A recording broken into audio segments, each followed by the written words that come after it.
It's very county championship, isn't it? It's cold, there's wickets tumbling, it's definitely April and we know that. And luckily we know it's not pre-season anymore because the bobble hats have disappeared, which is always good to see. Your thoughts on Yorkshire this season then, really? Obviously, we all know about a lot going on off the pitch, but on it, how are they looking? Championship title challengers, without doubt. If they don't qualify out of that, or out of Group 3 into the top group come the last month of the summer, then it will be a huge disappointment to them.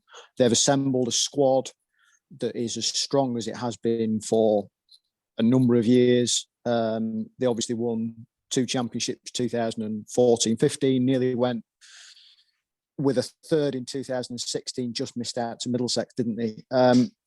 Since then, there's been a little bit of transition. They've been getting the youngsters going to try and perform more consistently. It seems like they're just about doing that. If last summer is anything to go by, top of the North Group, and there is huge confidence at Headingley.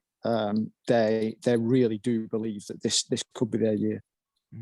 And in terms of their main challenges then, I guess we're looking to the usual places, sort of Essex with a bit of a challenge from Somerset would seem to be the obvious places to go based on recent seasons. But are there any others you may see mounting a significant challenge? Well, Lancashire should have a chance. I think that if Yorkshire and Lancashire don't qualify out of the top group, or into the top group, should I say? I keep getting a bit confused. It would be a surprise. I think Yorkshire are probably ahead of Lancashire in their development at the moment, but not a million miles away. So I think they've got a shout. You keep waiting for kind of Notts to come good. They've not won for 26 games, have they? Which is absolutely incredible. It feels like they have a long way to come, though, don't they? Same with Middlesex. You know, you always expect Middlesex to be quite strong. Yeah. So far back to begin with from the previous seasons. Yeah, completely. That's a fair point. But they do have the quality at their disposal to just all of a sudden click, and maybe this. This time is going to be it. All you need to do is to get into that top group come August and September, and then anything can happen. So that wouldn't completely surprise me. Then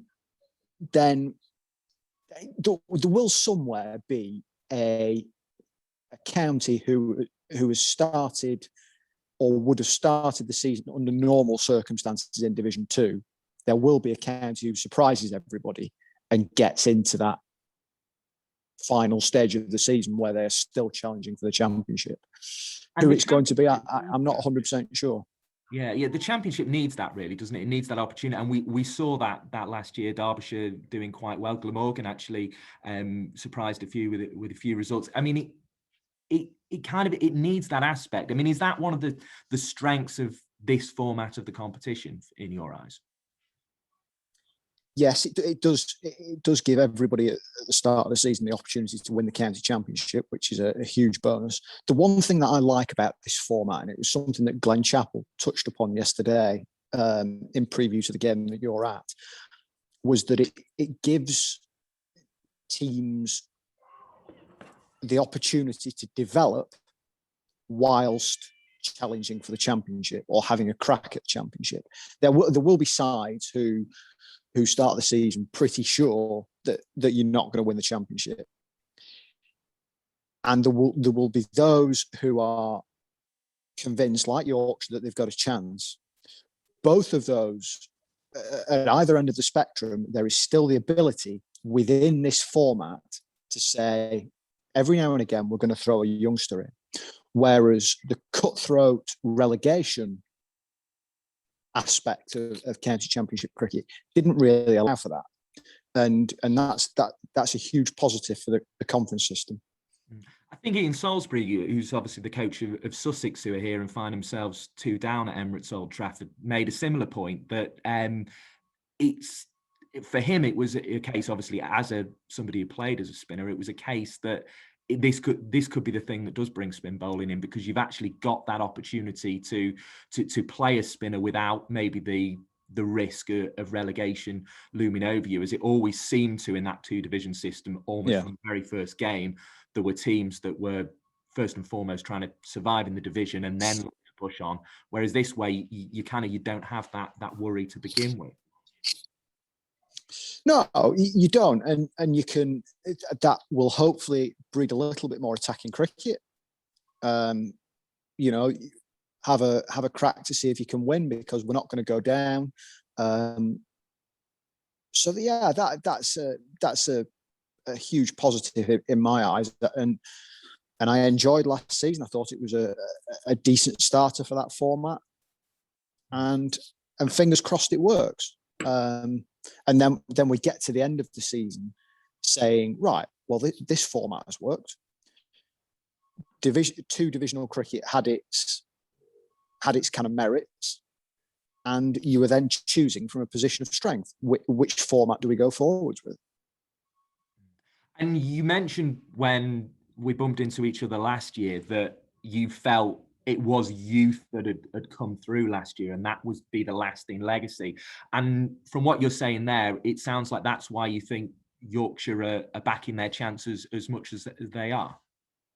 Yeah, the youngsters who they've got, the likes of Fisher, Cole Cadmore, Brook, to name just three. Ben Code, all right, he's been around a fair bit, you know, in a similar kind of bracket to Cole Cadmore, really. They are starting to perform more regularly now than it just being flashes. They are starting to get themselves into a position where you're looking at them and saying they could be Yorkshire's leading run scorer this year, or they could be Yorkshire's leading wicket taker.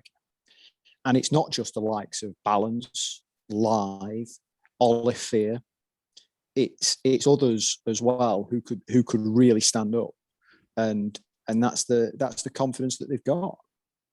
Well, I'm conscious we've been waiting quite a while, really, since the end of that shortened tournament last season for cricket, and I've dragged you away from it for a moment. So I'll let you get back to it. But thank you very much, and hopefully we get to meet in the sunshine somewhere in the middle of the summer.